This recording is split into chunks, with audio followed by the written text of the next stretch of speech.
শুভেচ্ছা সহ আমন্ত্রণ প্রত্যেককে নিলয় গ্রিন ব্লক এটিএন সংলাপে আপনাদের সাথে আছি আমি আমিনুল মজলিস। দর্শক, আপনারা জানেন সমসাময়িক ও জনগুরুত্বপূর্ণ বিভিন্ন বিষয় নিয়ে আমাদের আলোচনা অনুষ্ঠান। 2024 সালের জুলাই মাসের যে গণ অভ্যুত্থান, সেই অভ্যুত্থানে শুরুতে যদিও বৈষম্য বিরোধী বা কোটা বিরোধী যে আন্দোলন দিয়ে শুরু হয়েছিল, পরবর্তীতে সেটি গণতান্ত্রিক অধিকার আদায়ের আন্দোলন তথা সরকার পতনের আন্দোলনের রূপ নেয়। পুরো জাতি এক মোহনায় মিলিত হয়েছিল এই আন্দোলনে। কিন্তু পরবর্তীতে বিশেষ করে 12 ফেব্রুয়ারি নির্বাচনের পর রাজনৈতিক দলগুলোর মধ্যে জুলাই চেতনা নিয়ে যুক্তি পাল্টা যুক্তি বাদানুবাদ আছে। প্রত্যেকেই একটি কথা বলছে যে জুলাই সনদকে জাতির সাথে প্রতারণা করা হচ্ছে। কেউ কেউ বলছে যে সরকার প্রতারণা করছে, আবার সরকারের পক্ষ থেকে বলছে বিরোধীরা সেটি মানছে না। এই জুলাই চেতনা নিয়ে নানা রকম কথাবার্তা চলছে। কেন 2 বছরের মাথায় এসে জুলাই চেতনা নিয়ে এই বিতর্ক তৈরি হলো, কেন প্রশ্ন উঠল, সেই বিষয়গুলো নিয়েই আমরা আজকে আলাপ করব। সঙ্গত কারণেই আমাদের আজকের আলোচ্য বিষয় আমরা রেখেছি কেন প্রশ্ন উঠছে জুলাই চেতনা নিয়ে। এই বিষয়ে আলাপ করবার জন্য স্টুডিওতে রয়েছেন দুজন সম্মানিত অতিথি। আমাদের সাথে রয়েছেন সিনিয়র সাংবাদিক ও কলাম লেখক জনাব মাহবুব আজিজ, রয়েছেন স্বেচ্ছাসেবক দলের কেন্দ্রীয় কমিটির সাংগঠনিক সম্পাদক জনাব নাজমুল হাসান, এবং আমাদের সাথে অনলাইনে এই মুহূর্তে যুক্ত আছেন জনাব বিনিয়ামিন মোল্লা, সভাপতি বাংলাদেশ ছাত্র অধিকার পরিষদ। আপনাদের তিনজনকে অনুষ্ঠানে স্বাগত। প্রিয় দর্শক, আপনারা যারা অনুষ্ঠান দেখছেন, আশা করছি পুরো অনুষ্ঠান জুড়েই আপনাদেরকে সাথে পাবো। আপনাদের জ্ঞাতার্থে জানিয়ে রাখি, অনুষ্ঠানটি সরাসরি ফেসবুকেও সম্প্রচারিত হচ্ছে। সেক্ষেত্রে facebook.com/ATN বাংলা অনলাইন এই লিঙ্কে ক্লিক করলে আপনারা অনুষ্ঠানটি দেখতে পাবেন। কথা না বাড়িয়ে আমরা চলে যাব মূল আলোচনায়, কিন্তু তার আগে দিনের শিরোনামগুলো দেখে আসব।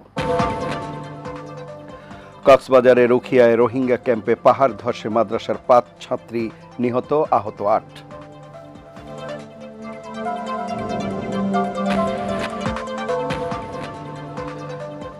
বৃষ্টি ও পাহাড়ি ঢলে প্লাবিত চট্টগ্রাম কক্সবাজার পার্বত্য অঞ্চল, সড়ক রেল বিমান চলাচল ব্যাহত, সাজেকে আটকে পড়েছে কয়েকশো পর্যটক, বন্দরনগরীতে নিহত 4।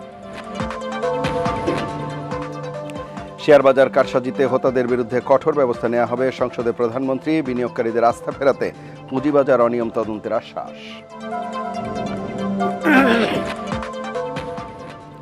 জুলাই সনদ নিয়ে প্রতারণা করছে বিএনপি, মন্তব্য বিরোধী দলীয় নেতার। প্রতিশ্রুতি না রাখায় রাজনীতিবিদরা জনগণের বিশ্বাস হারাবে।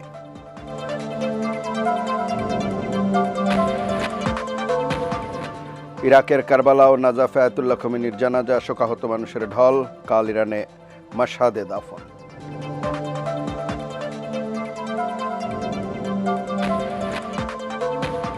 এবং মিশরের বিরুদ্ধে শ্বাসরুদ্ধকর জয় আর্জেন্টিনার, শেষ 8-এ বিশ্ব চ্যাম্পিয়নদের প্রতিপক্ষ সুইজারল্যান্ড, মেসিদের জয় ছাপিয়ে রেফারিকে নিয়ে তুমুল বিতর্ক।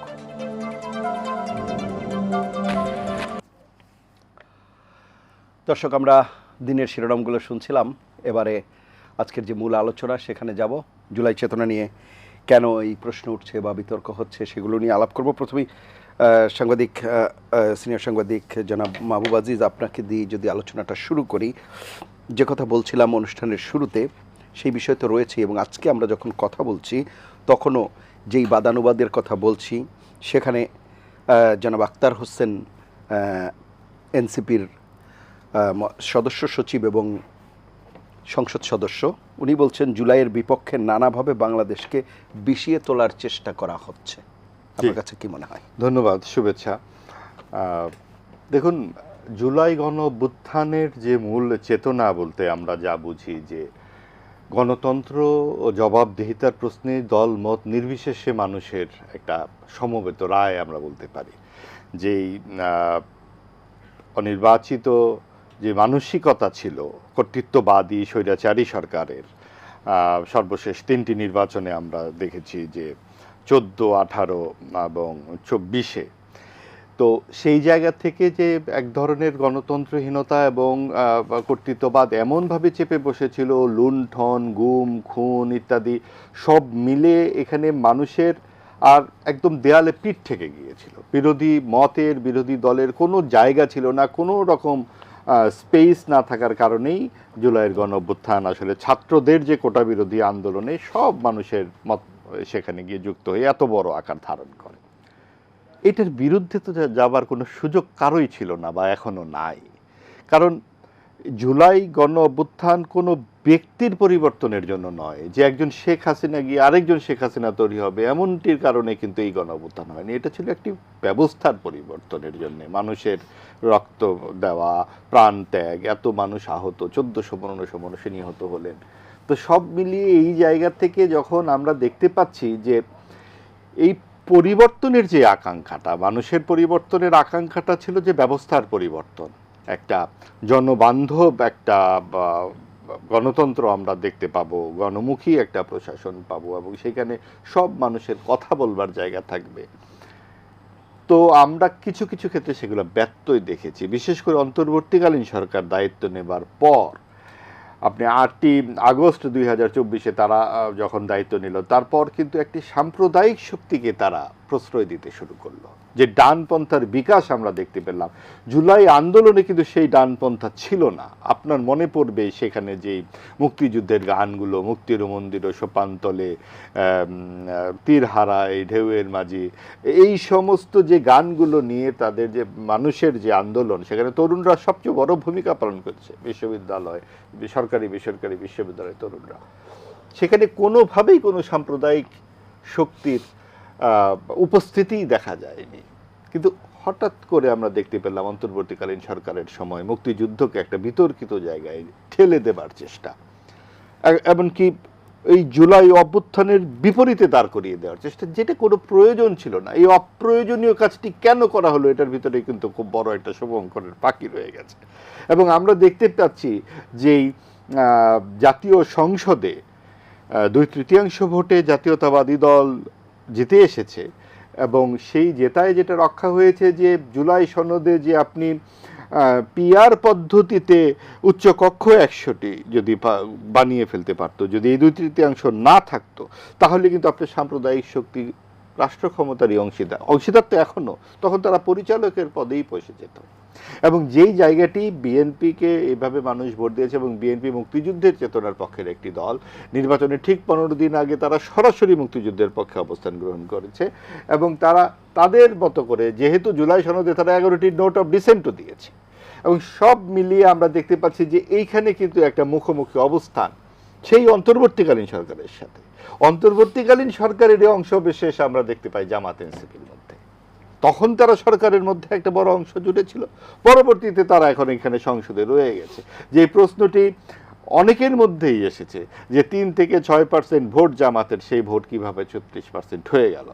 এটা কি যে একটা ভ্যাকুয়াম তৈরি করা আওয়ামী লীগকে অনুপস্থিত করে দিয়ে, এবং সেটা আওয়ামী লীগের দুরাচার ছিল, কর্তৃত্ববাদ ছিল, স্বৈরাচারী আওয়ামী লীগ, সেটা তো মানুষ ভোট দিয়েই সেটা প্রমাণ করে দিত নিশ্চয়ই, যেমনটি তারা জাতীয় পার্টিকে দিয়েছে। কিন্তু যখন আওয়ামী লীগকে একেবারেই অনুপস্থিত করে দিয়ে এবং একটি মজলুম দলে পরিণত করবার চেষ্টা করা হয়েছে বিভিন্নভাবে, এবং আপনি দেখুন যে আওয়ামী লীগের নেতৃত্ব যারা অপরাধী তাদের বিরুদ্ধে অবশ্যই বিচার হচ্ছে এবং হওয়া উচিত, কিন্তু সাধারণ কর্মী সমর্থক যারা তৃণমূলে আছে তারা তো কেউই খুনি নয়।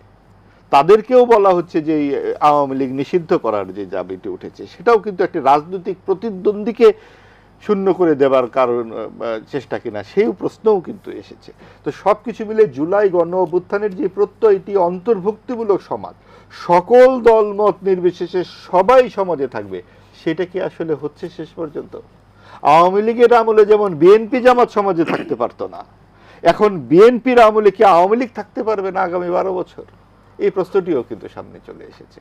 এবং তার মানে কি দাঁড়াচ্ছে, যে আমাদের যে প্রধান রাজনৈতিক দলগুলো তারা কি পাশাপাশি আর থাকবে না? যেমনটি আমরা দেখেছি এক সময়, তারা তো একসাথে আন্দোলন করেছে, একসাথে স্বৈরাচারের পতন ঘটিয়েছে, একসাথে তারা কেউ কখনো আপনি 91-এর পর থেকে কখনো বিএনপি কখনো আওয়ামী লীগ চলে গেছে। যেটা 1/11-এ বিরাজনীতিকরণের যে চেষ্টা, সেইটার যে অতৃপ্ত বাসনায় আমরা দেখতে পাচ্ছি জুলাই সনদের মধ্যে বিএনপি এবং আওয়ামী লীগের মতো বড় দলগুলোর হাত পায়ে শেকল বাঁধার কিন্তু একটা প্রক্রিয়া আমরা দেখতে পাই।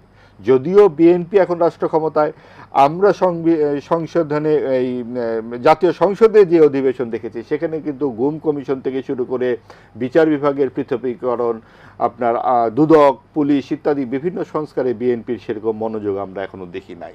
অর্থাৎ যে ক্ষমতায় যায় সেই কি মানবাধিকার লঙ্ঘনের ক্ষেত্রে নিজেকে প্রস্তুত রাখে কিনা সেই প্রশ্ন উঠেছে।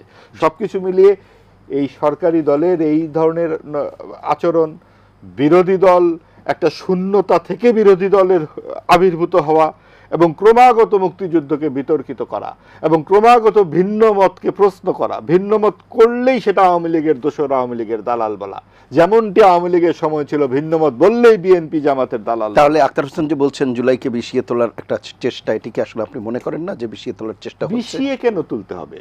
জুলাই তো সকলের, কে কাকে বিষাবে? এখন ব্যাপারটা যদি কেউ এইটা নিজের স্টেক হোল্ডার করে, জুলাই কি বিএনপির নয়? জুলাই কি অনেক আওয়ামী লীগের যারা কিছুটা সমর্থক কিন্তু আওয়ামী লীগের এই সমস্ত কর্তৃত্ববাদ আচরণ পছন্দ করেনি তাদের নয়? এই কোটি কোটি মানুষের মিছিল কি খালি এই জামাত এবং এনসিপির ছিল? এটা কি তারা দাবি করলেই হবে? আপনার যে মনে আছে 5ই আগস্টের ঢল মানুষের চারদিক থেকে সমস্ত কিছু বন্ধ হয়ে গেল, এবং তার আগে আগস্টের 2 তারিখ 3 তারিখ 4 তারিখের যে অসাম্প্রদায়িক গান, এগুলো কাদের? এগুলো তো আমাদের সাধারণ আমরা একটু শুনে আসি। আমাদের সাথে যে দুজন রয়েছেন ওনারাও রাজপথে ছিলেন জুলাইয়ে সরাসরি, এবং তাদের অনেক কার্যক্রম রয়েছে জুলাইয়ের। আমরা প্রথমেই যাই বেনিয়ামিন মোল্লার কাছে। আমরা সেই সময়ে দেখেছি তাদের ভূমিকা, প্রত্যক্ষ ভূমিকা। তো বেনিয়ামিন মোল্লা, শুনছিলেন আপনি যেটি বলা হচ্ছিল যে জুলাইয়ের যে আন্দোলন তার পরবর্তী সময়গুলোতে দেখা গেছে যেটি বলছেন যে ডানপন্থার একটি উত্থানের কথা কিংবা মুক্তিযুদ্ধকে বিতর্কিত করা, এইসব জায়গায় এসে কি জুলাই চেতনা প্রশ্নবিদ্ধ হচ্ছে কিনা বা জুলাইয়ের চেতনা নিয়ে প্রশ্ন তোলার বিষয় থাকে কিনা?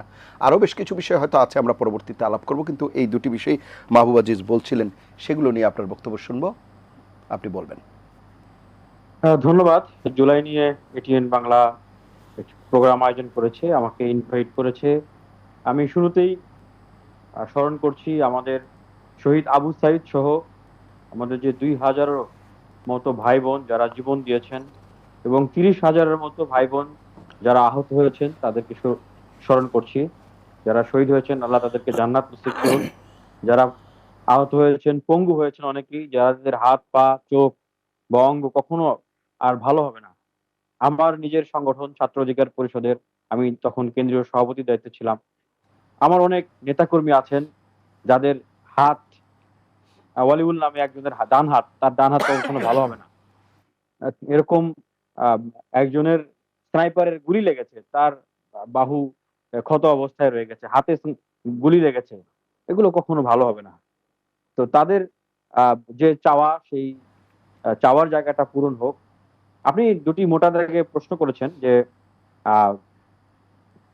আপনার অন্তর্বর্তীকালীন সরকারের সময় জুলাই অভ্যুত্থানের পরে ডাইনপন্থীদের উত্থান হয়েছে, এই বিষয়ে আসলে আমি কি বলতে চাই। আরেকটি প্রশ্ন করেছেন, যদি আরেকবার একটু বলেন। সেটি হচ্ছে মুক্তিযুদ্ধকেও বিতর্কিত করার একটা কারো কারো ভিতর চেষ্টা ছিল। মুক্তিযুদ্ধকে বিতর্কিত করা। আমি তার আগে আরেকটি প্রশ্ন করব।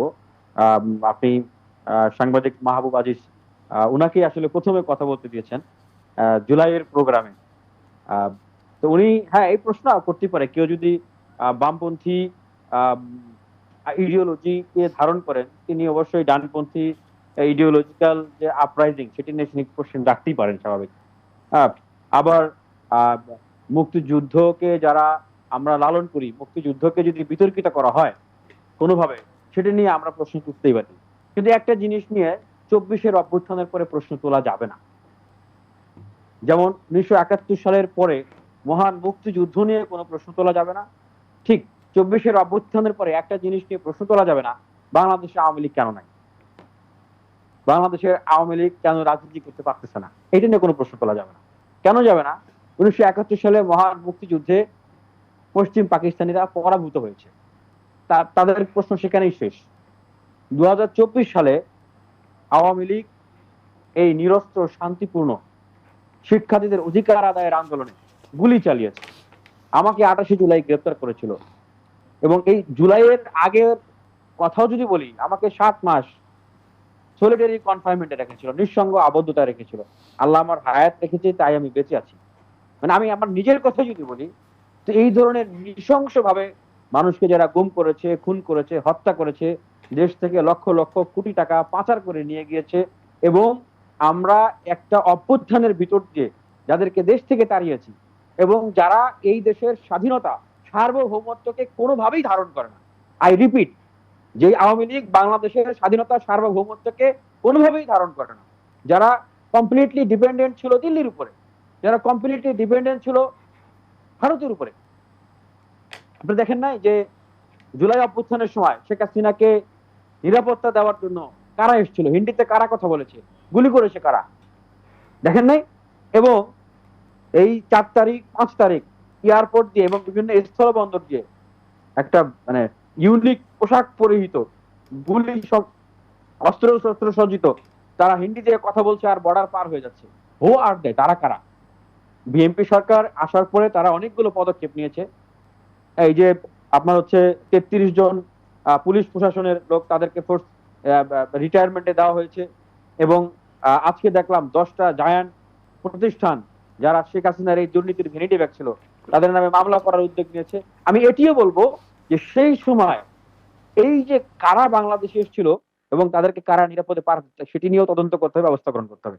তো যারা এই ধরনের কাজ করতে পারে তাদের বাংলাদেশে ইনিয়ে বিনিয়ে রাজনীতি করার জন্য একটা অবস্থান তৈরি করা, তাদের জন্য কান্নাকাটি করা, তো আওয়ামী লীগের অবস্থান বাংলাদেশে হতে পারে না। আর যারা এই ধরনের কথা বলবে আমি মনে করি যে ইনিয়ে বিনিয়ে আসলে তারা আওয়ামী লীগের লেসপেন্সার বা শেখ হাসিনাকে বাংলাদেশে ফিরিয়ে আনা, তার জন্যই তারা কথা বলতেছে।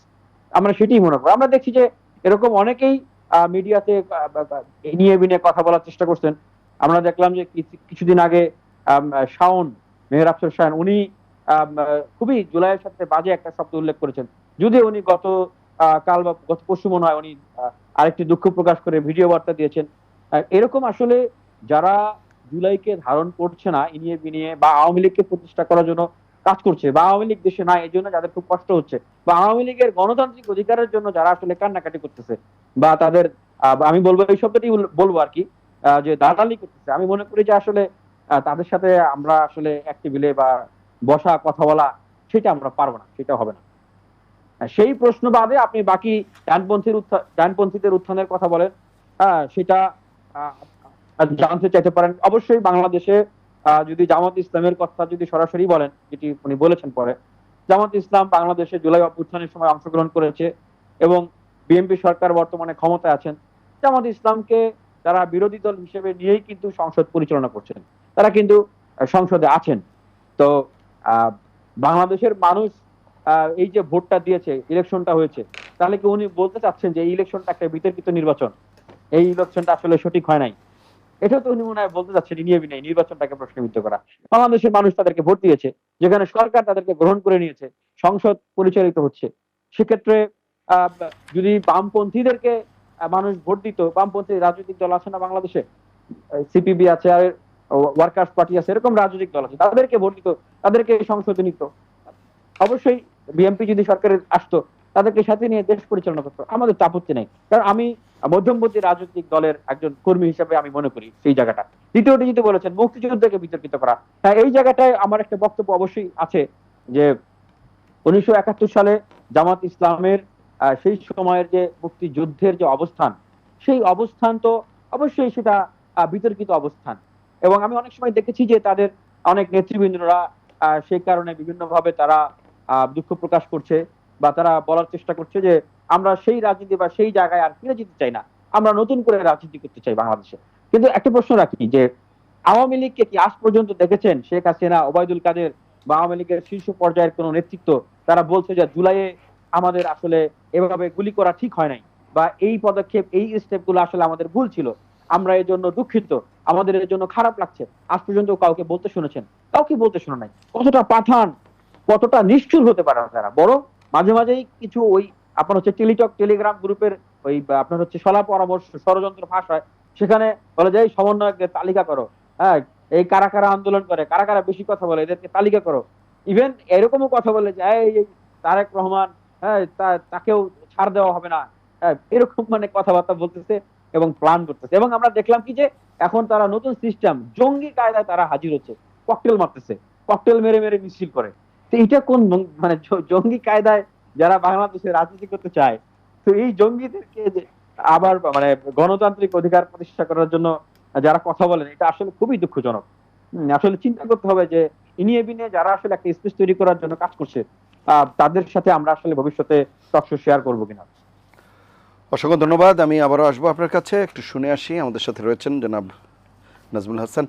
নাজমুল হাসান, যে বিষয়টি আমরা আলাপ করছিলাম জুলাইয়ের চেতনা, বেশ কিছু প্রসঙ্গ এসেছে। তার মধ্যে একটি প্রসঙ্গ যেটি মাহবুব আজিজ বলছিলেন যে জুলাই পরবর্তী সময়ে যে আকাঙ্ক্ষা ছিল, এবং আজকে বিরোধী দলীয় নেতা জনাব শফিকুর রহমানও বলছিলেন যে সরকার কি সেই চেতনার সাথে আছে কিনা। যদিও সরকারের পক্ষ থেকে বলা হচ্ছে অক্ষরে অক্ষরে পালন করবে, কিন্তু বিরোধীরা বলছে সরকার প্রতারণা করছে এবং ভবিষ্যতে হয়তো তাদেরকে সেটি মানানোর জন্য তারা বৃহত্তর আন্দোলনে যাবে। রাজনীতিতে অনেক রেটরিক থাকে, কিন্তু তারপরও সরকার সঠিক জায়গায় আছে কিনা আপনার কাছে কি মনে হয়? ধন্যবাদ আপনাকে। আমি আসলে দুজনেরই বক্তব্য খুব মনোযোগ দিয়ে শুনছিলাম, পরস্পর বিপরীতমুখী।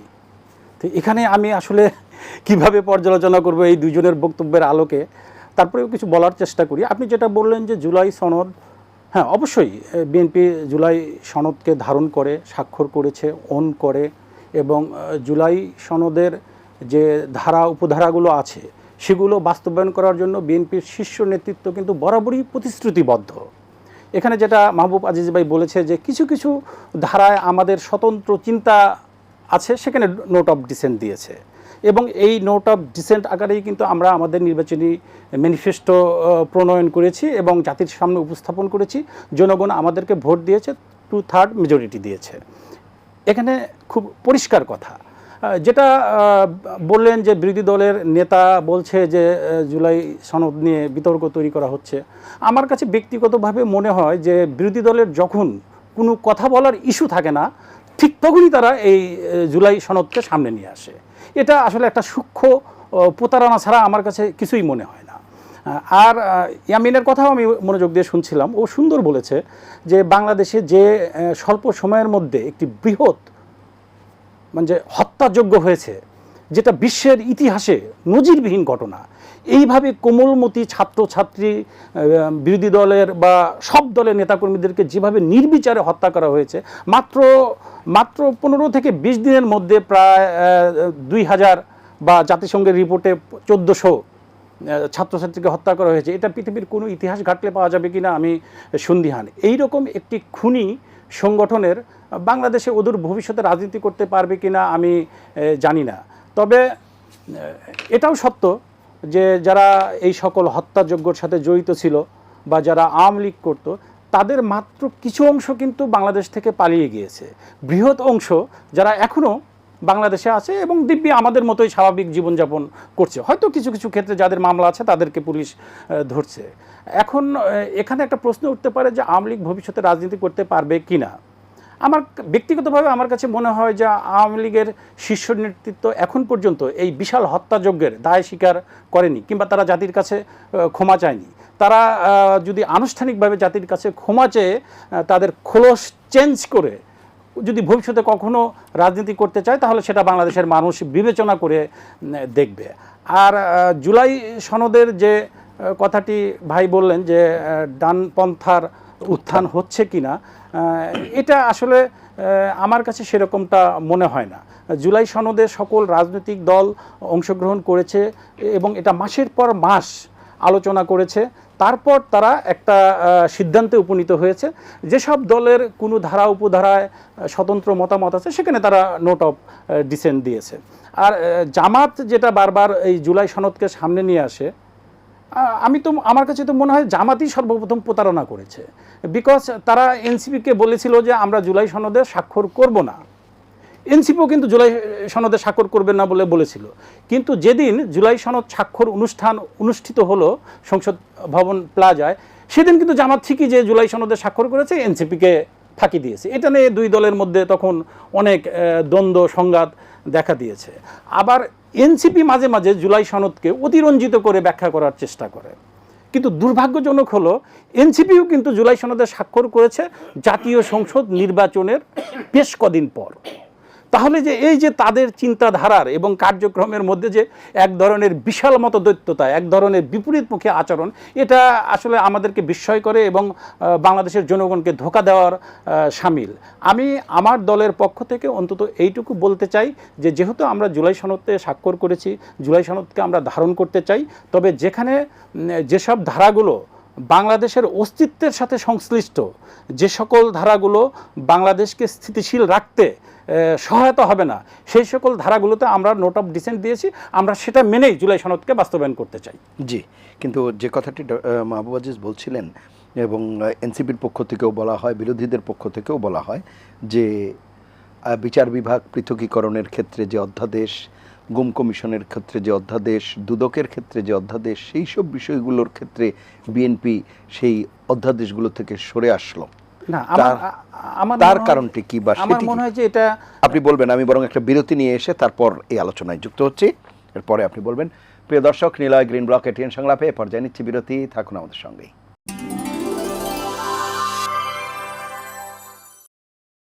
ফিরে এলাম নিলয় গ্রিন ব্লক এটিএন সংলাপে। এতক্ষণ সাথে থাকার জন্য ধন্যবাদ জনাব মাহবুব আজিজ। শুনছিলেন আপনি দুজনের বক্তব্য, আপনার বক্তব্যই শুনবো।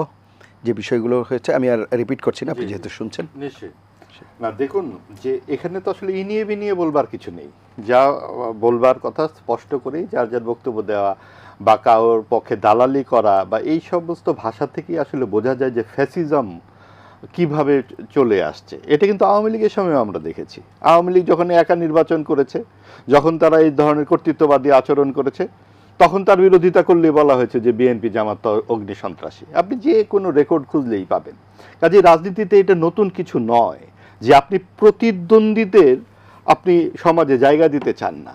আপনি অপরাধের বিচার করেন, ভালো কথা, অপরাধের বিচার করতেই হবে, এটা তো ফৌজদারি একটা ব্যাপার। যারা হাজার হাজার মানুষ মেরেছে, যারা গুম খুন করেছে, কেন সেটা বিচার হবে না? কে চাচ্ছে না সেটা? যারা চাচ্ছে না সেটা তাদের ব্যাপার। এখানে কি আমি কখনো বলেছি যে আপনি অপরাধের বিচার করতে পারবেন না? কেউ পারবে না, অবশ্যই অপরাধের বিচার করতে। কিন্তু যাদের রাজনীতির কথা আপনি বলছেন তারা তো ক্ষমা চায়নি, অনুশোচনা নাই। যারা ক্ষমা চায়নি সেটা তাদের বিষয়। আমি আপনি মিলে ঠিক করে দিব কে ক্ষমা চেয়েছে ক্ষমা চায়নি, এটা তো জনগণের বিষয়। রাজনীতি করতে হলে একটা যেটি বলছে আর কি। আমাদের কথাটা হচ্ছে কি, শুনেন, আপনি যখন জামায়াত ইসলামও তো তার ভূমিকার জন্য ক্ষমা চাচ্ছে। কখন ক্ষমা চেয়েছে তারা? রাজনৈতিকভাবে জামাতে ইসলামী এই দেশের 30 লক্ষ মানুষের মৃত্যুর জন্য দায়ী এবং অভিযোগে অভিযুক্ত। 16ই ডিসেম্বর 1971 সালের যে আত্মসমর্পণের দলিল আছে সেখানে লেখা আছে সিভিল আর্ম ফোর্সেস, এবং সেখানে আপনার এইটা তো আর নতুন করে বলবার কিছু নাই। এই গত 54 বছরে জামাতে ইসলামী কখন তারা সাংগঠনিকভাবে ক্ষমা চেয়েছে এবং কোন জায়গাতে তাদেরকে রাজনৈতিকভাবে বিচার করা হয়েছে? আপনি যদি রাজনৈতিকভাবে বিচার করতে চান রাজনৈতিক দলকে, তার গুম খুন এবং এখন বলা হচ্ছে যে 15 বছরের যেই বিভিন্ন ধরনের অবিচার, কোন রাজনৈতিক দল বা সরকার সেই অবিচারের হাত থেকে মুক্তি পাবে? 21শে আগস্টের কথা ধরুন, 2004, তার আগে এই ব্লগার হত্যাগুলো ধরুন, আওয়ামী লীগের সময়ে হয়েছে। রমনার বটমূলের খুনগুলোর কথা ধরুন, আপনি 80, হ্যাঁ আওয়ামী লীগকে তখন বিচার করতে হবে, ওই সময়ের আওয়ামী লীগকে বিচার করতে হবে। আপনার 80 দশকে এরশাদ তুলে দিয়েছে ট্রাক ছাত্রদের মিছিলে, করতে হবে। 15ই আগস্টে বঙ্গবন্ধুকে সপরিবারে মারা হয়েছে, ওই সময়ে যে সরকার ছিল তাকে বিচার করতে হবে। অর্থাৎ সেগুলোর বিচার তো আওয়ামী লীগ সরকার করেছে। আওয়ামী লীগ সরকার করলেই যে সেটা সহি হয়ে গেছে? আওয়ামী লীগ সরকার তো তার প্রতিদ্বন্দ্বীদেরকে ফাঁসি দিয়েছে এবং সেই বিচার নিয়েও অনেক কথা আছে। আমার কথাটা হচ্ছে কি, মোটা দাগে যেটা বলতে চাচ্ছি, যে আমরা যখন নিজেরা বসে, অর্থাৎ আমি আপনি বসে যখন একটা জুলাই সনদের নামে সংস্কার কমিশনে ঠিক করে ফেলছি যে ওরা অপরাধী, এটা হয় না। আদালত তো এখনো প্রমাণ করেনি, আদালতে প্রমাণ হোক যে এই বিচার হচ্ছে, আদালত সেটা প্রমাণ করুক।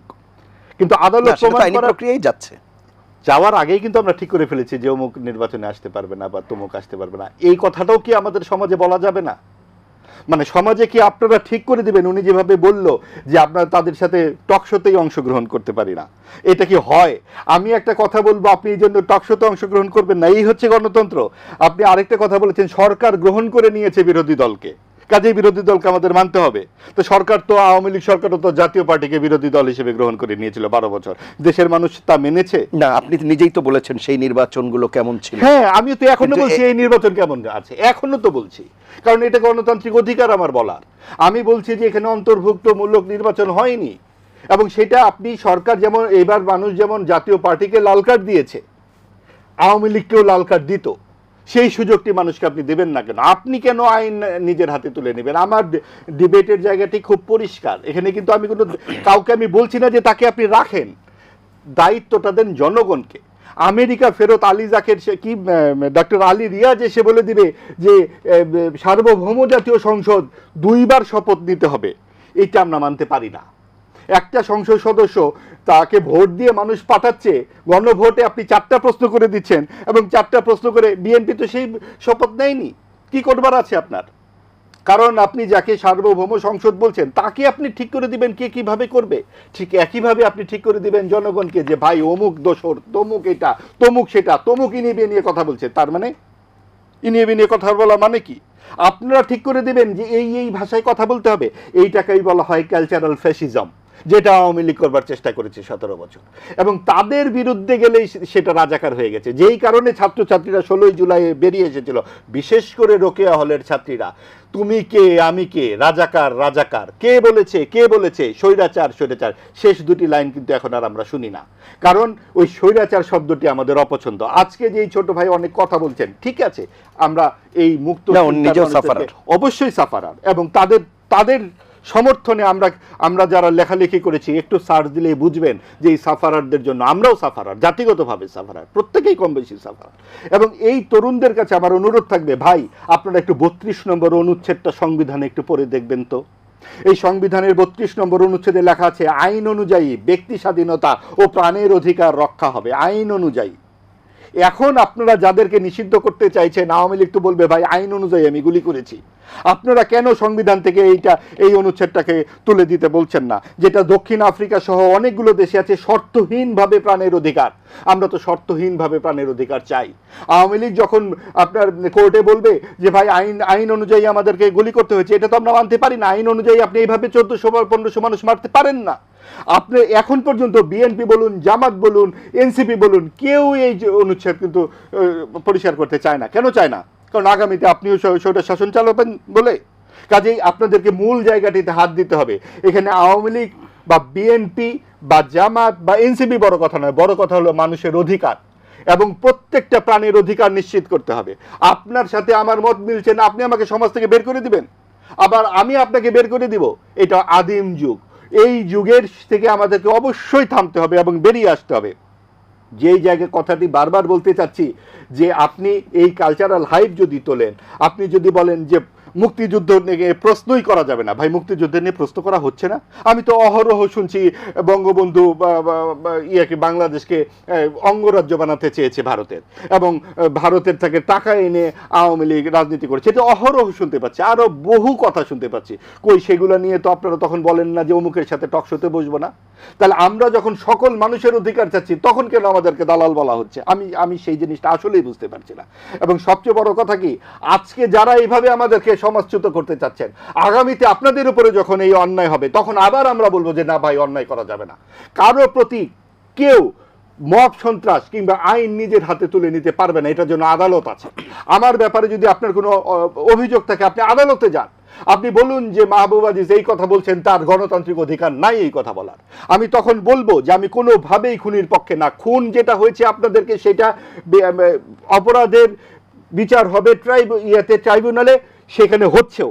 শেখ হাসিনা সহ কয়েকজনের ফাঁসির আদেশ হয়েছে, সেটা সরকারের দায়িত্ব সেটাকে কার্যকর করা। আবার একই সাথে কিছু কিছু প্রশ্নও আমাদের আছে।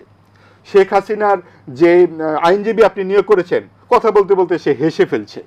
এই হাস্যকর কাজগুলো কেন করিয়েছিল অন্তর্বর্তীকালীন সরকার? এবং কেন যুদ্ধাপরাধী ট্রাইব্যুনালে জুলাইয়ের হত্যাকাণ্ডটাকে নিয়ে হলো? এই যে ছোট ভাই আহত, এই চোখের সামনে যারা চোখ হারিয়েছে, হাত হারিয়েছে, পা হারিয়েছে, তাদের সাথে কেন আপনি 71-এর যেটা চলমান বিচার সেটার সাথে যুক্ত করে দুটোকেই আপনি একটু অস্থিতিশীল করে তুললেন না? এই জুলাইয়ের ব্যাপারটাকে সম্পূর্ণ আলাদা করে আওয়ামী লীগের আইনে, আওয়ামী লীগ 73 সালে এই আইন করেছিল, মানবাধিকার বিরোধী আইন, সেটাকে তারা 2009 সালে সন্ত্রাস বিরোধী আইন করে 10 সালে পাশ করেছিল। ওই 3 আইনেই কিন্তু আওয়ামী লীগের বিরুদ্ধে আবার অন্তর্বর্তীকালীন সরকার মামলাটা করেছে। সেটা ভালো করুক, এবং সেই জায়গাতে আমরা বলতে চাচ্ছি যে জুলাইয়ের ঘটনার জন্য একটা আলাদা ট্রাইব্যুনাল করে পরিষ্কার সরাসরি বিচার করতে অসুবিধাটা কোথায় ছিল?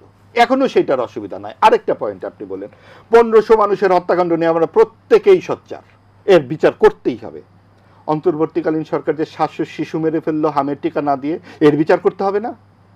এই লুট গুম খুনের বিচার অবশ্যই করতে হবে আওয়ামী লীগের। তো অন্তর্বর্তীকালীন সরকার যে কথায় কথায় মব সন্ত্রাস করলো, কথায় কথায় ভাস্কর্য ভাঙলো, কথায় কথায় এই যে জুলাই সনদ যেটা হয়েছে বই, লাল বইয়ের ভূমিকাতে লেখা আছে ভাই হানাদার বাহিনী, পাকিস্তান বাহিনী হানাদার বাহিনী হলো কবে? তো এটা এই তরুণ ভাইদের চোখে পড়ে না? তারা তো নিশ্চয়ই মুক্তিযুদ্ধের পক্ষের শক্তি, তারা কি করে এটা পাশ করছে যে পাকিস্তানের শব্দটার জায়গায় হানাদার বাহিনী হয়ে যাবে, তারা প্রশ্ন করে না? তাহলে আমরা যে বলি ডানপন্থার দলিল, কেন কিভাবে দলিল? এই যেভাবে দলিল, দলিল ধর্ম নিরপেক্ষতাকে তুলে দেওয়ার কারণে দলিল। আপনি ভারত হচ্ছে একটা হিন্দুত্ববাদী রাষ্ট্র, পাকিস্তান একটা ইসলামিক রাষ্ট্র, বাংলাদেশ একটা ধর্ম নিরপেক্ষ অসাম্প্রদায়িক রাষ্ট্র। সেই জায়গা থেকে কয়েকজন ব্যক্তি মিলে কি করে বাংলাদেশের সংবিধানের মূল স্তম্ভগুলো তুলে দিতে চায়, এবং এই জায়গা থেকে এই ম্যান্ডেট এই অনির্বাচিত মানুষদেরকে কে দিয়েছিল? এই প্রশ্নগুলো আমরা করতে পারবো না। করলে আমরা ভারতের দালাল হয়ে যাব, আওয়ামী লীগের দালাল হয়ে যাব। ভাই রক্তক্ষয়ী মুক্তিযুদ্ধের মাধ্যমে বাংলাদেশের জন্ম, সেইটাকে আমরা অস্বীকার করতে পারি না। এইটাকে যদি আমাদের অস্বীকার করতে হয়, এই স্তম্ভগুলোকে অস্বীকার করতে হয়, আমরা মুক্তিযুদ্ধকে অস্বীকার করে ফেলি। এটা আমাদের পক্ষে সম্ভব নয়। আমরা প্রতিটি হত্যাকাণ্ডের বিচার চাই। আমরা একটু শুনে আসি বেনিয়ামিনের কাছে। জনাব বেনিয়ামিন মোল্লা, শুনছিলেন আপনি, আপনার বক্তব্য শুনবো। হ্যাঁ, মাহবুব আজিজ সাহেব উনি বেশ কথা বললেন, উত্তর দিলেন।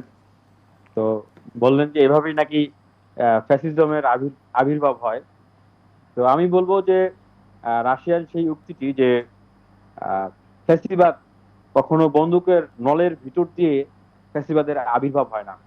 ফ্যাসিবাদের আবির্ভাব হয় ঠিক এরকম সাংবাদিক এবং কালচারাল অঙ্গন থেকে যারা কথা বলতে থাকেন এবং মানুষকে আস্তে আস্তে প্রভাবিত করতে থাকেন, তাদের মাধ্যমে ফ্যাসিবাদের দরজাটা উন্মুক্ত হয় এবং আস্তে আস্তে ফ্যাসিবাদ প্রতিষ্ঠিত হয়, যেটা আওয়ামী লীগের সময় আমরা দেখেছি।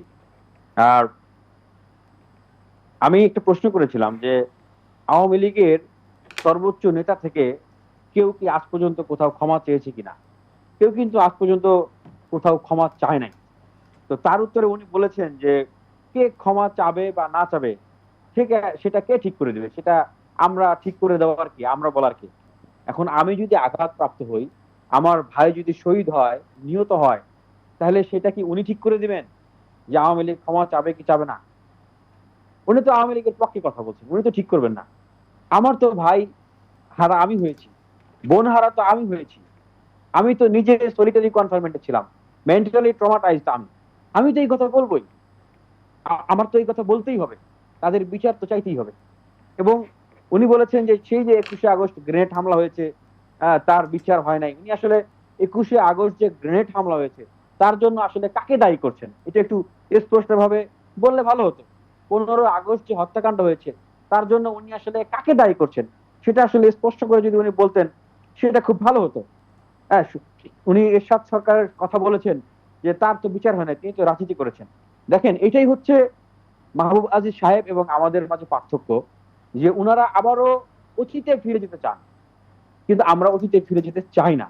আমরা এই প্রজন্ম, আমরা এই দৃষ্টান্তটা স্থাপন করতে চাই যে তিনি যত বড় ক্ষমতাশালী হোক না কেন, তিনি বিচারের আওতায় আসবেন, শাস্তির আওতায় আসবেন।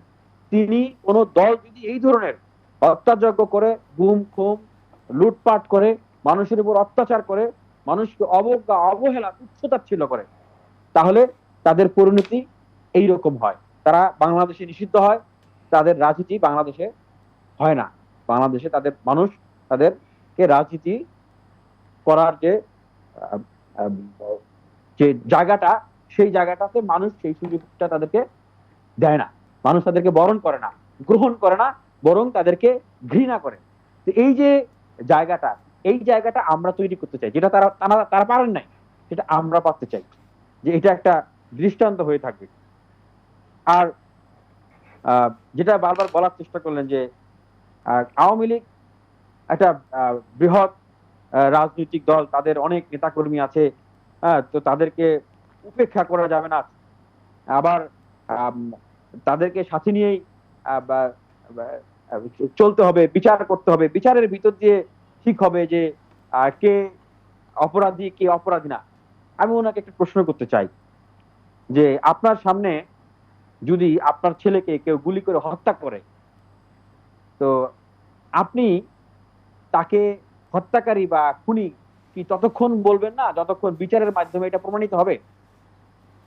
এই প্রশ্নের উত্তরটা দিবেন আমাকে, যে যতক্ষণ না বিচারের মাধ্যমে প্রমাণিত হবে আপনার ছেলেকে বা আপনার ভাইকে যদি কেউ খুন করে, আপনার মাকে বা বাবাকে যদি কেউ খুন করে, তার আগ পর্যন্ত কি আপনি তাকে হত্যাকারী বা আমরা খুনি একটু শুনি, বলবেন না? ওনার কাছেই শুনি একটু। জি আমি বলবো, কারণ জি, আমার জি। মাকে আমার আমি বলতেছি, আমার মাকে আমার ভাইকে যদি কেউ খুন করে আমি বলবো, কিন্তু যারা খুনের পক্ষে তারা কখনো বলবে না যে সে খুনি। প্রশ্ন করতে পারেন ওনাকে। জি জি জনাব জনাব মাহফুজ, আপনি বল এই ব্যাপারটাকে বলেন। না না নিশ্চয়ই, আসলে এইভাবে তো আসলে পাল্টাপাল্টি কথার কিছু নাই। কারণ আসলে আমি তো যেই কথাটি বলতে চাচ্ছি যে ধরুন 14ই ডিসেম্বর, এখন এই কথা বললে তো উনি বলবেন যে অতীতে চলে যান। এখন ভাই আপনি প্রথমে বললেন মাহবুবাজি সাহেব আপনার নাম কি, পেতার বয়স কত? আমি যখন বলি বয়সটা কত, তার মানে কি আমার অভিজ্ঞতা কি? এই তো আমার এই সামনে থেকে এই বয়স শব্দটা কেন যুক্ত করা হয়? ভাইকে যে আমরা তরুণ বলছি কেন বলছি? কারণ ওনার বয়স কত। তার মানে অতীত ছাড়া তো আমি দাঁড়াতেই পারতাম না এখানে।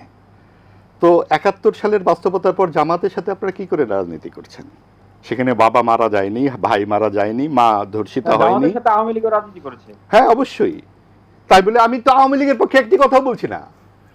আমি বলতে চাচ্ছি এই যে রাজনৈতিক দুর্বৃত্তায়নের পক্ষে, যে যখন যে ক্ষমতায় থাকে তখন সে তার প্রতিদ্বন্দ্বীদেরকে সরিয়ে দিতে চায়। আওয়ামী লীগের পক্ষে বলছেন? আমি একটিবারও বলছি না। আমি আওয়ামী লীগের, আপনি জামাতের, এনসিপির, বিএনপির সকলের সমস্যাটি বলতে চাচ্ছি। সেটা হচ্ছে ক্ষমতা আমার, আমি যখন থাকবো আমি যা করবো সেটা ভালো। আওয়ামী লীগ যখন ক্ষমতায় ছিল 17 বছর তার বিরুদ্ধে কোনো কথা বলা যায় না, তখন বলে যে এরা ফ্যাসিস্ট, এরা এই যে উনি বললেন না যে মানুষকে প্রভাবিত করতে চায়। ভাই আমি তো প্রভাবিত করতে চাইবই, আমি তো চাইবই ইতিবাচক চিন্তা করুন, হিংসা বাদ দেন, গুলি করা বাদ দেন। যেই ভাইকে 24-এ মারা হয়েছে এটা যেমন কারো ভাই, 90-তে মারা হয়েছে সেটাও কারো ভাই, ওই যে সেনাবাহিনীর ট্রাক তুলে গেছে সেটাও কারো ভাই, 75-এ যখন একটি 8 বছরের ছেলে সহ 22 জনকে একই পরিবারের মারা হয়েছে বঙ্গবন্ধু শেখ মুজিবুর রহমানের, সেটাও কারো ভাই। এই ভাই বোন মা সকলেরই, এই যার হারাই সেই বোঝে। আরেকটা কথা আপনি চিন্তা করুন, এই যে ভাইকে বলি, আপনি দেখেন রাজীব গান্ধী, বেনজির ভুট্টো, আমাদের জিয়াউর রহমান, শেখ মুজিবুর রহমান সবাই তো নিহত হয়েছেন না তো তাইদের হাতে। কার 8 বছরের সন্তান সহ পুরো গোষ্ঠী সুদ্ধা মেরে ফেলা হয়েছে। কারণটা কি? আপনি বলবেন সে ফ্যাসিবাদের আইকন। কিভাবে ফ্যাসিবাদের আইকন? পাকিস্তানকে ভেঙেছিল বলে? মূল অসুখ ওই জায়গাটায়। পাকিস্তান ভাঙলো কেন? পাকিস্তান ভেঙে বাংলাদেশ হয়েছে বলেই আজকে আমরা এইভাবে কথা বলতে পারছি, এইভাবে আমি আপনি তর্ক করতে পারছি, আমাদের নিজেদের ভবিষ্যতের হিস্সা জানতে চাচ্ছি। এই দেশ ইহজাগতিক দেশ, এই দেশের কাছে আমি আমার চাকরি চাই, আমি আমার বাঁচার অধিকার চাই, কথা বলার স্বাধীনতা চাই। আপনি মিলে বসে ঠিক করে দিতে পারেন না আমি কিভাবে কথা বলবো বা আমি কিভাবে চিন্তা করব। এই স্বাধীনতা আমি রাষ্ট্রের কাছে চাই, এবং চাই বলেই আমরা এই বাংলাদেশের 71 সালে স্বাধীন হয়েছিলাম। যা বারবার যারা ক্ষমতায় যান তখন বারবার তারা আমাদের স্বাধীনতা নষ্ট করেন। আজকে যারা এই তরুণ বন্ধুরা ক্ষমতার আপেল থেকে উঠে আরেক ক্ষমতার কাজে গিয়েছেন, তারা মনে করছেন একটা বৃহত্তর শক্তি যদি না থাকে আমরা খুব সুন্দরভাবে ক্ষমতা উপভোগ করতে পারবো। না ভাই, জনগণের সামনে আপনার অপরচুনিটি দিতে হবে অনেকগুলো। আপনার বিভিন্ন রকমের যদি সুযোগ থাকে আপনাকে সে বেছে নেবে। আপনি যদি আওয়ামী লীগকে অপ্রাসঙ্গিক করতে চান আপনাকে বেটার রাজনীতি করতে হবে, আপনাকে বেটার চিন্তা করতে হবে, আপনাকে বেটার সুশাসন এবং গণতন্ত্র দিতে হবে। আপনি নিজে নিজে তাকে বের করে দিবেন আর আপনি কিছু আবেগী কথা বলবেন, সেটা হবে না। যেমন আওয়ামী লীগ করেছিল জামায়াতে ইসলামী সম্পর্কে, সে বেটার রাজনীতি দেয়নি, সে সাম্প্রদায়িক শক্তিকে লালন পালন করে কওমি জননী হয়েছে, সে ভোট করতে চায়নি, ভোট করার মতো শক্তি তার ছিল না। আপনাদেরকেও ভোট করতে হবে, এবং ভোটের সময় আপনি যদি প্রতিদ্বন্দ্বীদেরকে বাদ দিয়ে নিজেরা আমরা আর মামুরা বের করেন, যেটা করেছিল আওয়ামী লীগ ও জাতীয় পার্টি, সেই জায়গাটি আজকে আমরা সংসদে কিরকম বিরোধী দল দেখছি ভাই, যেই বিরোধী দলে একটি এই বাজেটে একটাও সংবিধান সংশোধনী আনতে পারে নাই। কেন পারে নাই? কারণ তারা এইসব বিষয়ে অভিজ্ঞই নয়। হয়তো এক সময় অভিজ্ঞ হবে, কিন্তু আপনি যখন এই ধরনের একটা রাজনৈতিক শূন্যতা তৈরি করবেন, এমন একটি বিরোধী দল এখন সরকার তো খুব দেখেন না ভাইরা কত রিল্যাক্স আছে। এই সমস্ত বিএনপি যখন এইভাবে আপনাকে চারপাশ থেকে ঘিরে ধরবে, আপনি তখন তাকে প্রশ্ন করতে হবে, ভাই আপনি কি কারণে আমার অধিকার নষ্ট করছেন? কি কারণে আপনি বাজেট যে করেছেন সেখানে আপনি এই খাতে, যেটা ডক্টর রেজা কিবরিয়া বলেছেন, সেই রেজা কিবরিয়ার আলোচনাগুলো তো জামাত এনসিপির করার দরকার ছিল। তারা এইসব না করে সারাদিন খালি বলছেন যে ভাই আপনি দালাল, আপনি দালাল, আপনি দালাল। হ্যাঁ আমরা বাংলাদেশের দালাল, আমরা বাংলাদেশপন্থী রাজনীতির কথা বলি, আপনারা বললেই হবে না আমরা ইনিমে নিয়ে কথা বলছি, আমরা খুব স্পষ্ট কথা বলছি। আবার স্পষ্ট কথা বলে ভাই মাহবুব ভাই তো ডাকাতের মতো কথা বলে, একদিকে স্পষ্ট কথা বলে ডাকাতের কথা বলে, আরেকটা ভদ্রভাবে বলে ইনিমে নিয়ে কথা বলে। যে ভাই কি শেখ হাসিনাকে খুনি মনে করে কিনা? অবশ্যই খুনি মনে করি, এবং তার জন্য আমি এবং আপনি মিলে গুলি করতে চাই না। আমি তার জন্য ফৌজদারি আইনের আমাদের যেটা বললাম 38 সংশোধনী, সেইটা আপনারা সংশোধন আমরা করার তো শেখ হাসিনাকে গুলি করি নাই ভাই। দেখেন 5 আগস্টের পরে 8 আগস্ট পর্যন্ত বাংলাদেশে সরকার ছিল না 3 দিন। আমি সেই বাংলাদেশের একজন নাগরিক, আমি নিজে তখন লিখেছি, আমি আমার পেশাগত দায়িত্ব পালন করেছি। আমি একটু বলি ভাই, আপনাদের কথা শুনলে মনে হয় আমরা বাংলাদেশে ছিলাম না। আমরা এই আগস্টের অংশীদার, আমরা প্রত্যেকেই এই আগস্টের অংশীদার। আমাদের দেয়ালের পিঠ থেকে গেছে, এবং সেই জায়গা থেকে আমরা বলতে চাচ্ছি আরেকটা আগস্টের বানানোর দরকার নাই। বারবার আগস্ট তৈরি হয়। 21শে আগস্টে কে বলতেছেন আমি কাকে বলবো আমি? রাষ্ট্র তো বিচার করে না, কাকে বলবো আমি? 15ই আগস্ট এগুলো তো ঝুলিয়ে রাখে। এই জুলাইয়ের এই সমস্ত অপরাধ ঝুলিয়ে রাখার সম্ভাবনা আছে, কারণ এই সমস্ত নিয়ে আগামীতেও অনেক রাজনীতি হবে। আমি একটু শুনে আসি। জনাব নাজমুল হাসান, আমি আপনার কাছে আসবো, আমার মনে হয় একটা বিরতি নিতে হবে, বিরতির পরে সেই আপনার কাছে আলোচনা করছি। প্রিয় দর্শক, নিলয় গ্রিন ব্লক এটিএন সংলাপে পর্যায়ে নিচ্ছি বিরতি, থাকুন আমাদের সঙ্গেই।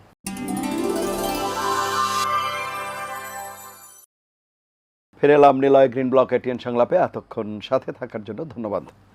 জনাব নাজমুল হাসান শুনছিলেন আলোচনা, সার্বিকভাবে সেগুলো নিয়ে আলাপ করবেন। পাশাপাশি যেটি জনাব মাহবুব আজিজ বলছিলেন, বিরোধী দল হিসেবে জামায়াত বা এনসিপিকে পেয়ে আপনারা অনেকটা স্বস্তিতেই আছেন নাকি? না, আসলে জামাত খুব একটা চ্যালেঞ্জ আপনাদেরকে মোকাবেলা করতে হচ্ছে না? জামাত বা এনসিপি বিরোধী দল আছে ঠিকই, কিন্তু সংসদে তাদের চিন্তা চেতনা বা যুক্তিগুলো এতটা ধারালো না, এটা সত্য। আবার অন্যদিকে জামাতের সংসদের বাইরের যে চিন্তা চেতনা এবং তাদের যে যুদ্ধংদেহী মনোভাব, এটা আবার খুবই ভয়ঙ্কর। সেজন্য বলছি যে জামাত আসলে স্বস্তিতে আছেন বিষয়টা, কখন কি বলে, কখন কোন ধরনের আচরণ করে, এটা রিড করা খুব কঠিন কাজ। তবে এর আগের বিরতিতে আমাকে একটা প্রশ্ন করেছিলেন যে মাহবুব আজিজ ভাইও বলেছিল যে বিএনপি গুম কমিশন বা দুর্নীতি দমন কমিশন এগুলো কি বাদ দিয়ে দিতেছে কিনা। এটা আমার মনে হয় যে এই তথ্যটা ক্লিয়ার না করলে কিছুটা অপূর্ণাঙ্গ থেকে যাবে। বিএনপি মোটেও এগুলোকে বাদ দিচ্ছে না। বিএনপি সরকার দলীয় এবং বিরোধী দলের কিছু সদস্য নিয়ে একটি সংসদীয় কমিটি গঠন করেছে, এবং এই কমিটি এই সংস্থাগুলোর অধ্যাদেশগুলো বিচার বিশ্লেষণ করে যদি কোথাও পরিবর্তন করতে হয় তাহলে সেটা পরিবর্তন করে পাশ করবে। কাজে একেবারে যে বাদ দিয়ে দিয়েছে এই জিনিসটা সত্য না, কারণ এই জিনিসগুলোর সাথে কিন্তু রাষ্ট্রীয় নিরাপত্তা এবং স্থিতিশীলতা জড়িত। আপনি এমন কিছু করবেন যেটাতে দেশের নিরাপত্তা এবং স্থিতিশীলতা বিনষ্ট হবে, সেই জন্য বলছি। আর মাহবুব আজিজ ভাই বা আমাদের ছোট ভাই হবে ইয়ামিন, এদের আলোচনা থেকে আসলে আমরা আর এই যে ব্লেম গেমের মধ্যে যেতে চাই না। কারণ হাসিনার এই 17 বছরের দুঃশাসন, এই দুঃশাসনে কিন্তু বিএনপি সবচেয়ে বেশি ক্ষতিগ্রস্ত হয়েছে। আপনি জানেন যে এই 17 বছরে আমাদের প্রায় 1500 থেকে 1600 নেতাকর্মীকে ক্রসফায়ার দিয়ে হত্যা করেছে। তারপরে প্রায় 5 শতাধিক নেতাকর্মীকে গুম করে রাখা হয়েছিল। তারপরে হাজার হাজার লক্ষ লক্ষ নেতাকর্মীকে বছরের পর বছর জেলখানায় বন্দি করে রাখা হয়েছিল, যেখানে আমাদের মহাসচিব স্যারও প্রায় 7 থেকে 8 বার জেলে গিয়েছিলেন। তারপর এই যে নির্যাতন, এই যে জুলাই আন্দোলনেও কিন্তু বিএনপির 422 জন নেতাকর্মী, পদধারী নেতাকর্মী শহীদ হয়েছে। অর্থাৎ জুলাই আন্দোলনের সবচেয়ে বড় স্টেক হোল্ডার আমরা, যে আমাদের সবচেয়ে বেশি নেতাকর্মী এখানে নিহত হয়েছে বা শহীদ হয়েছে। সেদিক থেকে আমি বলতে চাই যে অবশ্যই জুলাই যোদ্ধা যারা শহীদ হয়েছে এর বিচার করতে হবে, দোষীদের বিচার করতে হবে। এই বিচার যদি আমরা না করি তাহলে এই ঋণ আমাদের বহু বছর বয়ে চলতে হবে। আর এই যে গণহত্যা, এই হত্যার অভিযোগে অভিযুক্ত আওয়ামী লীগ বাংলাদেশে রাজনীতি করতে পারবে কিনা, এটা একটা বড় প্রশ্ন। আমার মনে হয় যে দেশের জনগণের উপর এই বিষয়টা ছেড়ে দেওয়া উচিত। দেশের জনগণ যদি আওয়ামী লীগকে ঘৃণা ভরে প্রত্যাখ্যান করে তাহলে আওয়ামী লীগ রাজনীতি করতে পারবে না। সেটার জন্যই নির্বাচনে, আর যদি তাদেরকে অ্যাকসেপ্ট করে তাহলে করবে, সেটা তাদের দেশের জনগণের মিলে সিদ্ধান্ত নেবে। যেমন ভাবে মুসলিম লীগ হারিয়ে গেছে।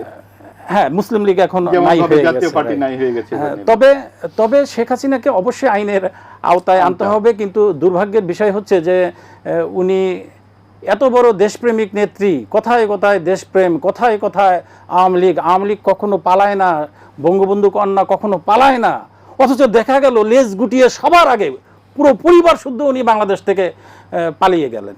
এই যে দাম্ভিকতা, এই যে অহংকার, মানে অহংকারের যে পতন হয়, মহান আল্লাহ তাআলা নিজেই এটা ঘোষণা করেছেন পবিত্র কোরআন শরীফের মাধ্যমে, বা অন্য সকল ধর্মে অহংকারী ব্যক্তির পতন অনিবার্য, সেটা বাংলাদেশের ইতিহাসে দেখা দিয়েছে। আমার কাছে এখন ব্যক্তিগতভাবে মনে হচ্ছে যে আমরা আর এই ব্লেম গেমের মধ্যে না, যে সকল জুলাই যোদ্ধা শহীদ হয়েছে তাদের পরিবারগুলোর জন্য কিছু করা যায় কিনা, স্থায়ীভাবে কিছু করা যায় কিনা, সেদিকে মনোযোগ হতে হবে। তাছাড়া যারা চিরতরে পঙ্গুত্ব বরণ করেছে, সেই সকল পঙ্গু জুলাই যোদ্ধাদের মানে স্থায়ীভাবে কোনো কর্মসংস্থানের ব্যবস্থা করা যায় কিনা, সেদিকে মনোযোগী হওয়া উচিত। চিকিৎসার মাধ্যমে যদি, উন্নত চিকিৎসার মাধ্যমে যদি কাউকে ভালো করা যায়, সেদিকেও আমাদের মনোযোগী হতে হবে। আমি আপনাদের অন্তত এইটুকু জানাতে চাই যে বর্তমান নির্বাচিত সরকার, মাননীয় প্রধানমন্ত্রী জনাব তারেক রহমানের নির্দেশে প্রায় 14,000 আহত জুলাই যোদ্ধাকে গেজেটেড করা হয়েছে, এবং এদের মধ্যে 13,344 জনকে ব্যাংক অ্যাকাউন্টের মাধ্যমে মাসিক ভাতা দেওয়া হচ্ছে, যেটা একটা যুগান্তকারী পদক্ষেপ। এখন পর্যন্ত প্রায় 52 জন সিরিয়াস ইনজুর্ড জুলাই যোদ্ধাকে দেশের বাইরে অবস্থান করে, সিঙ্গাপুর বা ব্যাংককে অবস্থান করে তাদেরকে উন্নত চিকিৎসা দেওয়া হচ্ছে। প্রায় 1,900 অর্থাৎ 1900 জুলাই যোদ্ধা যারা আহত হয়েছিল, যারা পঙ্গুত্ব বরণ করেছে, তাদের কর্মসংস্থানের জন্য তাদের লিস্ট গেজেটেড করে যুব ও ক্রীড়া মন্ত্রণালয়ে প্রেরণ করা হয়েছে, যে তাদেরকে প্রশিক্ষণের মাধ্যমে কর্মসংস্থান দেওয়া যায় কিনা। এই যে যুগান্তকারী পদক্ষেপ, এই জিনিসগুলোতে আমাদের এখন মনোযোগী হতে হবে, তাহলেই আমরা বলতে পারবো যে আমরা জুলাই যোদ্ধাদের জন্য কিছু করতে পেরেছি, তাদের পরিবারের জন্য কিছু করতে পেরেছি। আমার মনে হয় আমার এই যুক্তির সাথেই আমি অসংখ্য ধন্যবাদ আপনাকে। আমরা একেবারে শেষের দিকে আছি। বেনিয়ামিন মোল্লা, আপনার কাছে শুনবো কনক্লুডিং রিমার্কস, এক মিনিট সময় পাবেন, শেষ করব আমরা। জি, ধন্যবাদ। জুলাই আমাদের সবার, বাংলাদেশে 2024 সালের পর থেকে এই স্বাধীন সার্বভৌম বাংলাদেশ বিশ্বের বুকে মাথা উঁচু করে থাকবে, মাথা উঁচু করে দাঁড়াবে, এবং জুলাইকে 1971 সালের মহান মুক্তিযুদ্ধ আমাদের ভিত্তি, এবং 24শে জুলাই আমাদের প্রেরণা চেতনা। এখান থেকে এটাকে ধারণ করেই আমরা যাব। এবং দ্বিতীয়ত, এটার বিচার নিশ্চিত করতে হবে, অবশ্যই বিচার নিশ্চিত করতে হবে। ভাই বললেন যে জাতীয়তাবাদী দল বৃহৎ রাজনৈতিক দল, আমরা গণ অধিকার পরিষদ জাতীয়তাবাদী রাজনৈতিক দলের সর্ববৃহৎ অংশীজন ক্ষমতার, সেই জায়গা থেকেও বলছি যে যাদের এত ত্যাগ, অবশ্যই সেই বিচার, সুনিশ্চিত বিচার যদি না হয়, আমরা যদি বিচার না করতে পারি তাদেরকে, আমরা আমাদের শহীদ যারা হয়েছেন, আহত যারা হয়েছে, তাদের পুনর্বাসনের দায়িত্বটা কিন্তু ইন্টারিম গভর্নমেন্টের কাছে সবচেয়ে বড় দায়িত্ব ছিল, তারা সেটা ঠিকভাবে করতে পারে নাই, ব্যর্থ হয়েছে সেই জায়গাটা থেকে। আমি বলবো যে এই সময় মাননীয় প্রধানমন্ত্রী তারেক রহমান, বিএনপি সরকার এই কাজটাকে সবচেয়ে গুরুত্ব দিয়ে সবার আগে করা উচিত, সবচেয়ে ভালো, এবং সেটা অনেকটা করা হচ্ছে। জি। এবং আমি দেখেছি যে আমাদের মাননীয় স্বরাষ্ট্রমন্ত্রী তিনি বলেছেন যে দিল্লিতে এই খুনি আওয়ামী লীগের দাফন হয়ে গেছে, বাংলাদেশে যাদের মৃত্যু হয়েছে দিল্লিতে দাফন হয়েছে, আওয়ামী লীগ আর কখনো ফিরে আসবে না। আমি প্রত্যাশা রাখবো যে জাতীয়তাবাদী দলের বা জাতীয়তাবাদকে যারা ধারণ করে, বাংলাদেশ যারা প্রায়োরিটি দেয়, বাংলাদেশ ফার্স্ট, অবশ্যই তারা সবাই এই জায়গাটায় মানে স্ট্রিক্ট থাকবে, এই জায়গাটায় একদম মানে কঠোর থাকবে, এবং আওয়ামী লীগের বিষয়ে জিরো টলারেন্স থাকবে।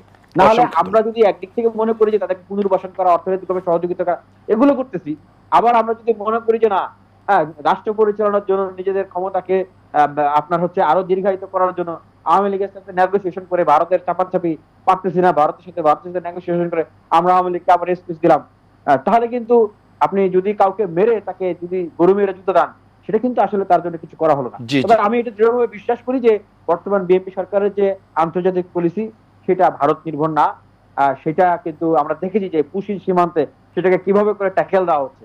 এবং সর্বশেষ এই জুলাইয়ে আমরা মাননীয় প্রধানমন্ত্রী তারেক রহমান সহ মাননীয় স্বরাষ্ট্রমন্ত্রী সালাউদ্দিন সাহেব, তাদের যে বক্তব্যগুলো আমরা শুনছি, আশা করি আমরা খুব শীঘ্রই অ্যাকশন গুলো আমরা দেখতে পাবো। যেভাবে থেকে ফ্যাসিবাদের দোষীদেরকে সরিয়ে দেওয়া হয়েছে, ঠিক একই ভাবে আমলাতন্ত্র থেকে, বিচার বিভাগ থেকে, ব্যবসায়ী অঙ্গনে আজকে 10টা ব্যবসায়ী গোষ্ঠীর বিরুদ্ধে আপনার হচ্ছে মামলা দায়ের করা হবে, ফৌজদারি মামলা। এরকম প্রত্যেকটা জায়গায় আপনার হচ্ছে ব্যবস্থা নেওয়া হবে এবং মিডিয়া জগৎ এবং সাংস্কৃতিক অঙ্গনেও এই ব্যবস্থাটা গ্রহণ করা হবে। সেটা আমি অসংখ্য ধন্যবাদ। শেষ করব 30 সেকেন্ড জনাব মাহবুবাজিৎ। হ্যাঁ, সেটাই যে প্রত্যাশার কথাই শুনতে চাই। দাম্ভিকতা এবং অহংকারের যে কথা আমরা শুনলাম, এই দাম্ভিকতা অহংকারের থেকে বেরিয়ে আসার শিক্ষা আমাদের 24-এর গণ অভ্যুত্থান দেয় এবং গণতান্ত্রিক সমাজ তৈরির কথা, আকাঙ্ক্ষার কথাই সেখানে বলে। এভাবে বলা যাবে না অমুক তমুককে আমি বের করে দেব, এটা হতে পারে না। অপরাধ কোনো দল করে না, ব্যক্তি করে। ব্যক্তির অপরাধকে কোনো সংগঠনের উপরে চাপিয়ে দেওয়া ইচ্ছাটাই হচ্ছে এক ধরনের ফ্যাসিজম। সেখান থেকেও 24-এর গণ অভ্যুত্থান আমাদের শিক্ষা দেয় যে কোনো ধরনের ফ্যাসিজমের বিরুদ্ধে আমাদেরকে দাঁড়াতে হবে। অসংখ্য ধন্যবাদ আপনাদের তিনজনকে। আমরা চাই আমাদের মত পথের ভিন্নতা থাকবে, কিন্তু জাতীয় স্বার্থে আমরা এক কাতারে সামিল হব এবং আইনি প্রক্রিয়ায় বিষয়গুলো নির্ধারিত হবে, সেই প্রত্যাশায় বিদায় নিচ্ছি। সবাই ভালো থাকবেন, সুস্থ থাকবেন। আশা করি এটিএন বাংলার সঙ্গেই থাকবেন। আল্লাহ হাফেজ।